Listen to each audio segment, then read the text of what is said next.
লেবাননের রাজধানী বেরুতে আবারও বিমান হামলা চালিয়েছে ইসরায়েল। এতে অন্তত 6 জনের মৃত্যু হয়েছে বলে জানা গেছে। এ নিয়ে গত 24 ঘন্টায় লেবাননের 46 জন নিহত হয়েছেন। আল জাজিরার এক প্রতিবেদনে এই তথ্য নিশ্চিত হয়ে গেছে।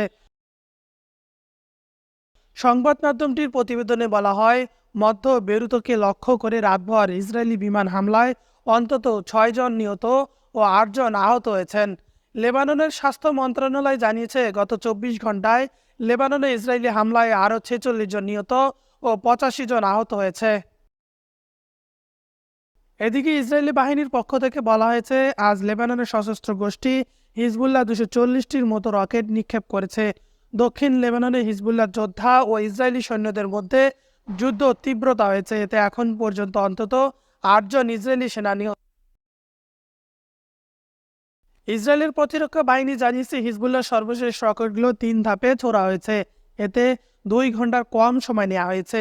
এই রকেটগুলোর বেশিরভাগই ইসরায়েলের আপার গ্যালিলি অঞ্চলের পশ্চিম অংশে উন্মুক্ত স্থানে, এছাড়াও অঞ্চলটির উত্তরাংশে উন্মুক্ত স্থানে 2টি রকেট পড়েছে।